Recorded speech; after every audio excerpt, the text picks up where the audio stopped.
Pernahkah kamu duduk sendirian di tengah malam, memutar ulang kejadian demi kejadian yang membuat hatimu terluka?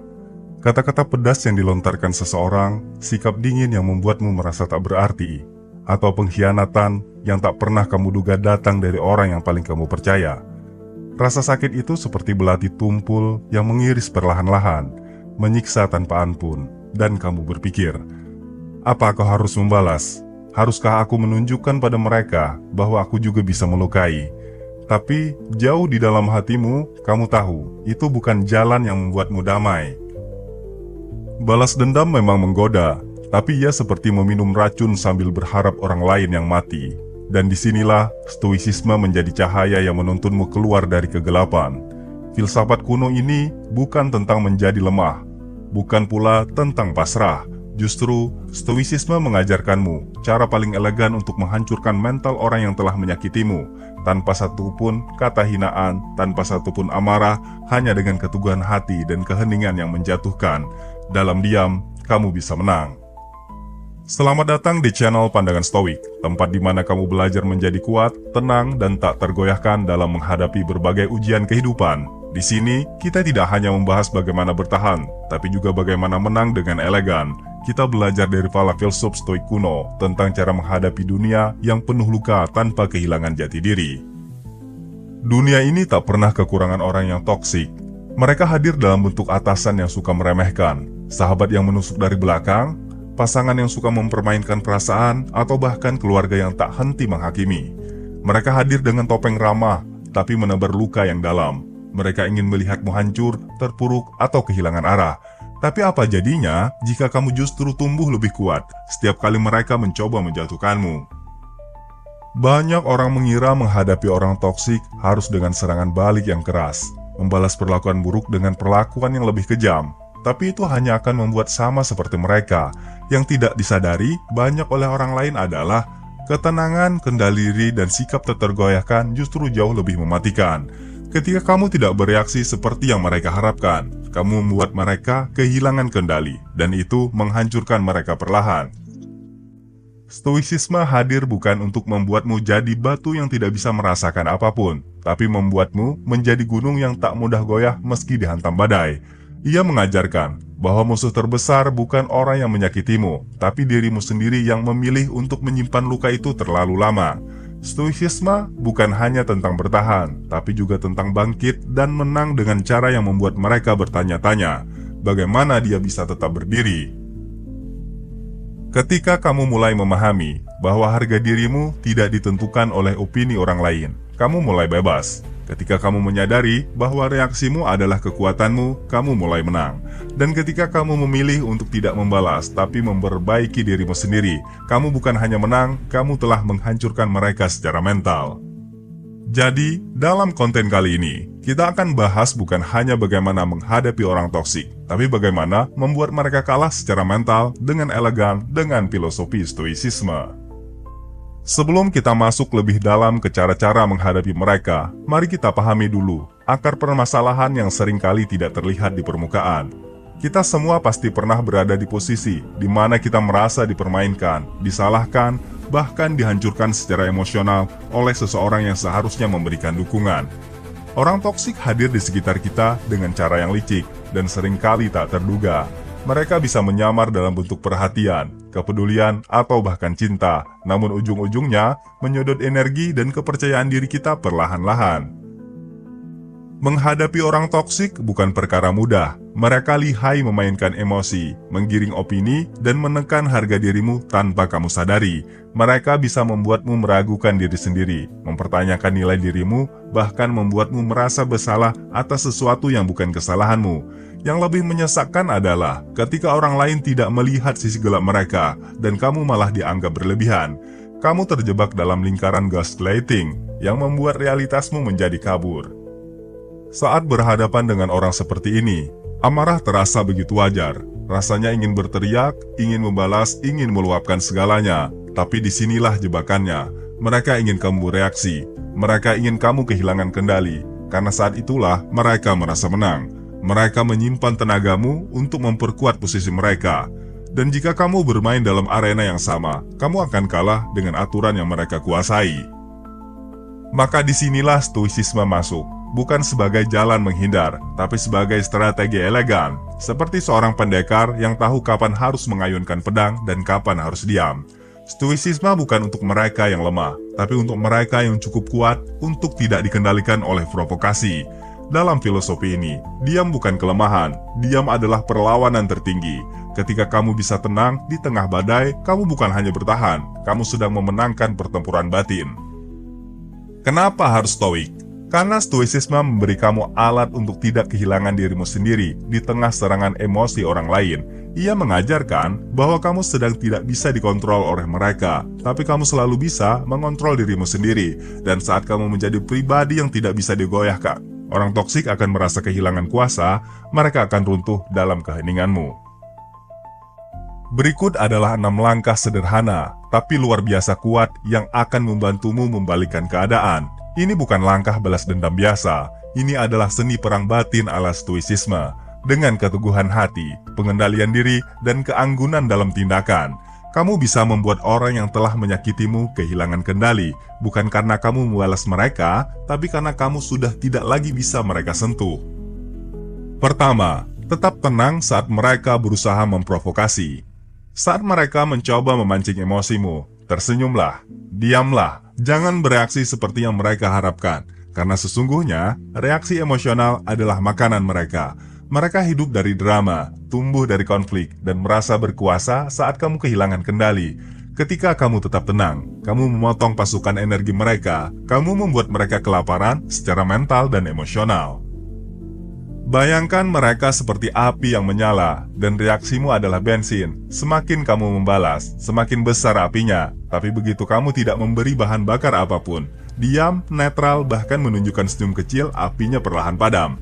Dan saat itulah, mereka merasa frustasi. Mereka mulai meragukan kekuatannya. Mereka merasa kehilangan kendali. Ketenangan bukan hanya bentuk pengendalian diri, tapi juga pernyataan paling tajam yang bisa kamu buat. Kamu sedang mengatakan, kamu tidak punya kuasa atasku. Ini adalah bentuk perlawanan tanpa suara, yang justru menggaung paling dalam.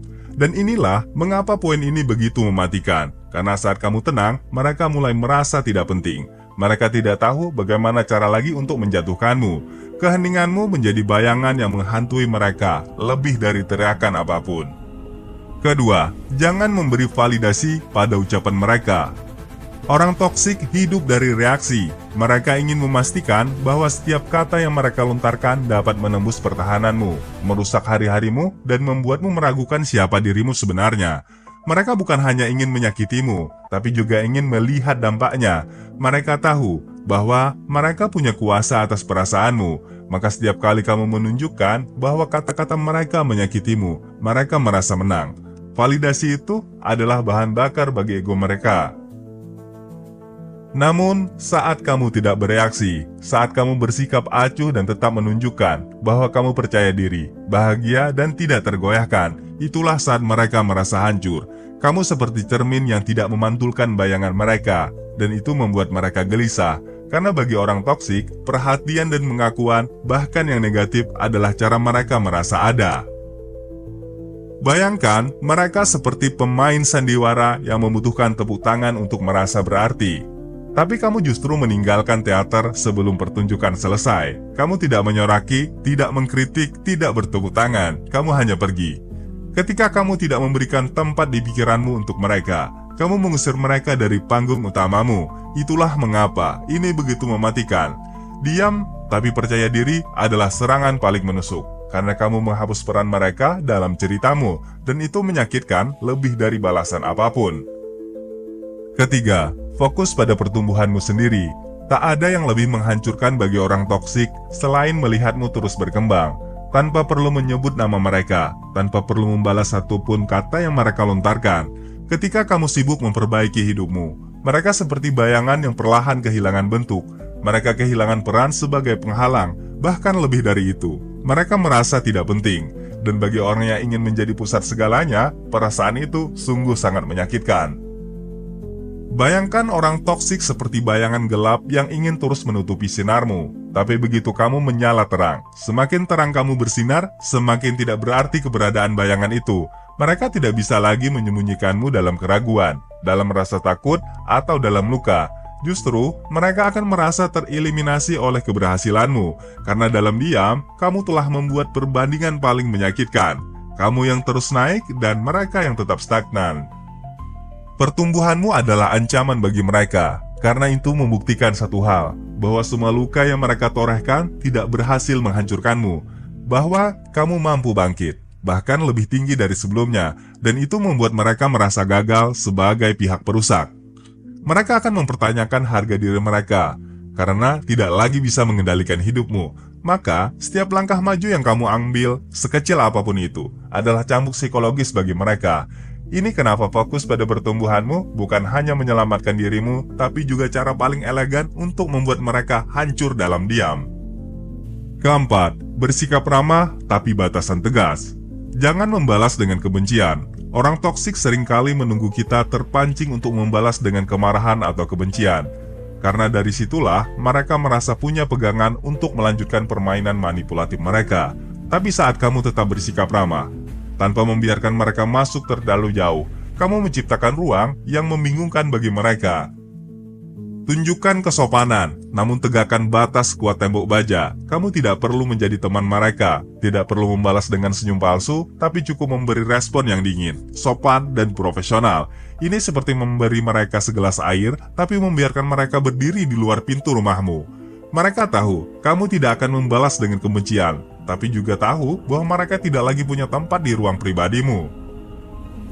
Bayangkan mereka seperti seseorang yang ingin masuk ke dalam rumahmu dan mengacak-ngacak segalanya. Tapi setiap kali mereka mengetuk, kamu hanya membukakan sedikit jendela, tersenyum, dan berkata, "Maaf, kamu tidak bisa masuk."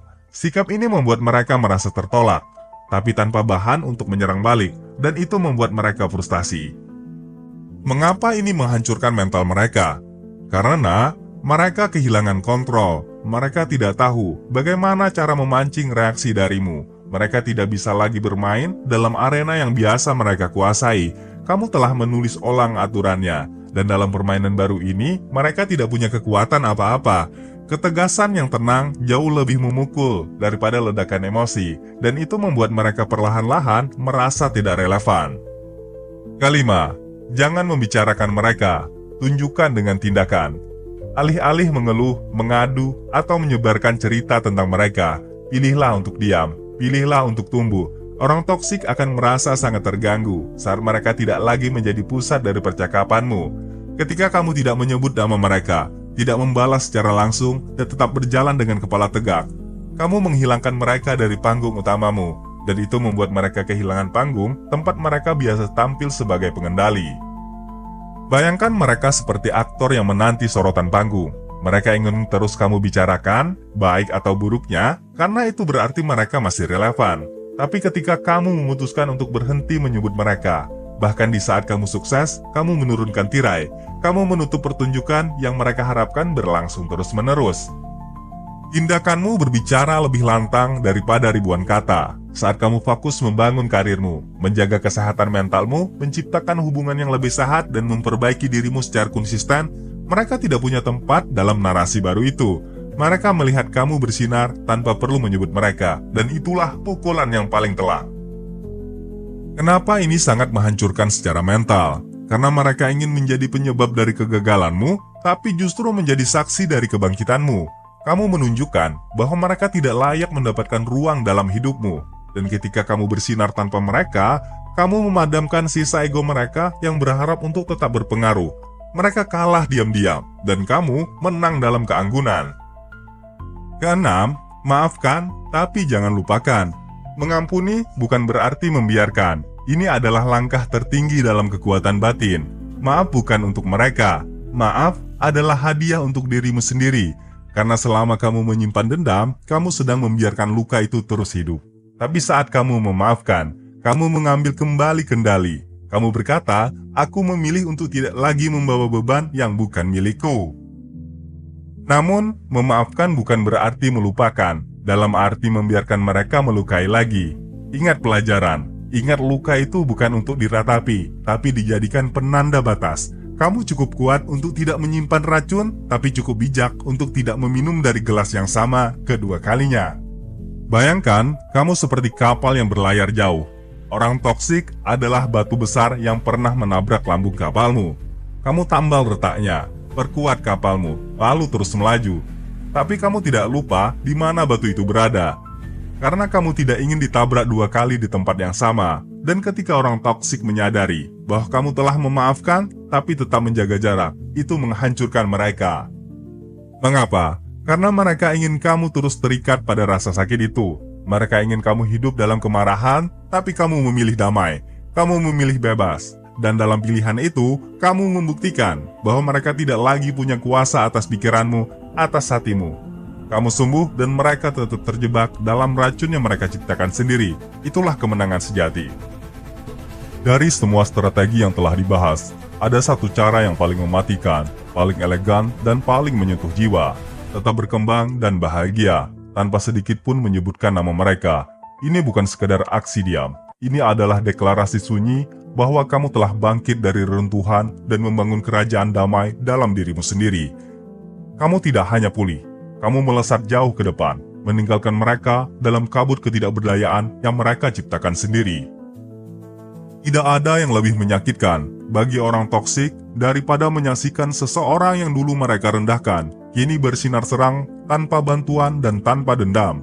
Itu seperti menonton seorang tawanan yang mereka kira hancur, kini menjadi pemimpin yang berjalan dengan kepala tegak.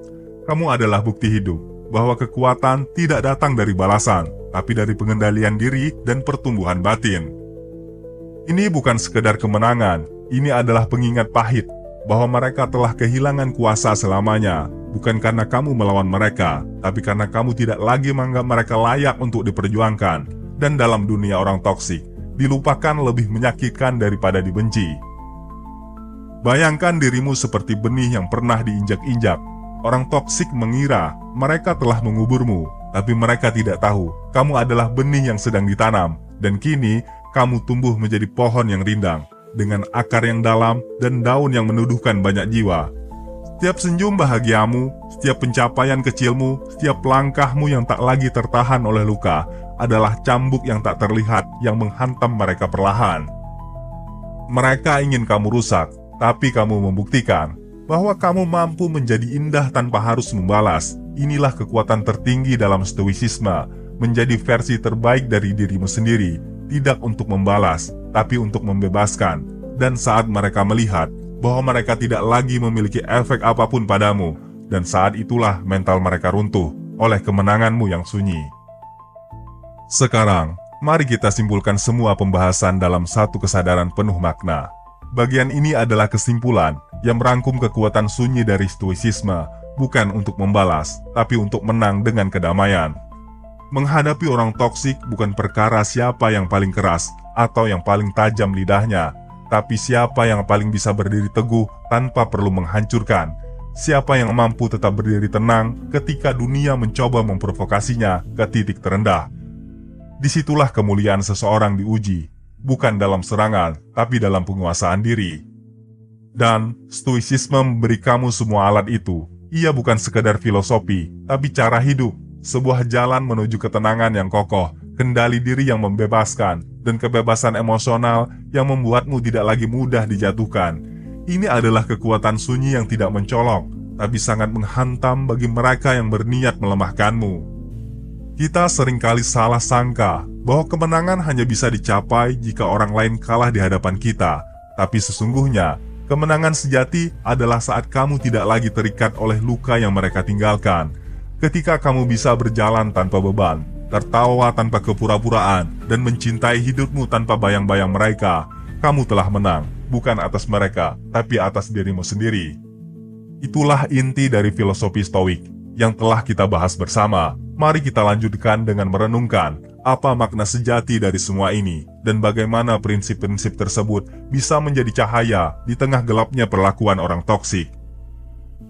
Dan pada akhirnya, ketika kamu menghidupi prinsip-prinsip stoicisme, menjaga kendali atas dirimu sendiri, tetap tenang di tengah provokasi, dan terus bertumbuh, kamu tidak hanya melindungi dirimu dari racun, tapi juga menjadi sumber inspirasi bagi orang lain. Kamu menjadi cahaya yang tidak padam meski ditiup badai. Mulailah hari ini, hentikan reaksi emosional yang mereka tunggu. Alihkan energimu untuk memperkuat dirimu sendiri. Bangun rutinitas yang sehat. Kelilingi dirimu dengan orang-orang yang tulus. Dan terus perbaiki kualitas hidupmu. Setiap langkah kecil adalah pukulan halus pada mereka yang ingin kamu gagal. Dan setiap kebahagiaanmu adalah suara kemenangan yang bergema dalam diam. Bagikan konten ini jika kamu merasa sedang berada di titik di mana kamu butuh kekuatan untuk bertahan dari orang toksik. Bantu orang lain memahami bahwa balas dendam bukan satu-satunya jalan. Ada jalan yang lebih kuat, lebih elegan, dan lebih abadi. Jalan stoicisme. Saat kamu memilih jalan ini, kamu bukan hanya selamat. Kamu menang dengan cara yang mereka tidak pernah duga. Terima kasih telah menyaksikan channel Pandangan Stoik. Semoga setiap narasi di sini menjadi pelita bagi pikiran dan penenang bagi hati. Jangan lupa untuk kembali lagi, karena perjalanan menjadi kuat secara batin tidak berhenti di satu video, tapi dilatih setiap hari bersama-sama.